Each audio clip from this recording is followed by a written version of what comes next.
সন্ত্রাস, জঙ্গিবাদ ও মাদক থেকে যুব সমাজকে বিরত থেকে কর্মশক্তি কাজে লাগানোর আহ্বান জানিয়েছেন প্রধানমন্ত্রী শেখ হাসিনা। দুপুরে রাজধানীর ওসমানী স্মৃতি মিলনায়তনে যুব দিবস 2016 উপলক্ষে আলোচনায় তিনি এই আহ্বান জানান। শেখ হাসিনা বলেন, যুব সমাজের দক্ষতা, মেধা, মননে সবচেয়ে বেশি প্রয়োজন দেশকে সোনার বাংলা হিসেবে গড়তে। যুব উন্নয়নে তার সরকারের নেওয়া বিভিন্ন পদক্ষেপ তুলে ধরে প্রধানমন্ত্রী জানান, বিনা জামানতে কর্মসংস্থান ব্যাংক থেকে লোন দেয়া হচ্ছে। শেখ হাসিনা বলেন, দেশে কর্মসংস্থানের সুযোগ সৃষ্টি করা হচ্ছে, তাই কেউ যাতে কারো কথায় প্ররোচিত হয়ে বিদেশে গিয়ে ঝুঁকিতে না পড়ে। যুব উন্নয়নে অবদান রাখায় অনুষ্ঠানে কয়েকজনকে সম্মাননা দেয়া হয়। আমরা চাই না আমাদের দেশের যুব সমাজ বিপথে চলে যাক আর বাবা মায়ের জন্য দুঃখের কারণ ঘটাক।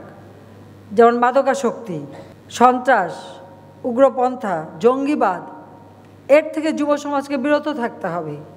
কারণ এ পথ মানুষকে সুস্থ পথে নিয়ে যায় না, আর এ পথ ওই বেহেশত আর স্বর্গেও নিয়ে যাবে না, আর বেহেশতে নিয়ে হুড়পড়িও দেবে না।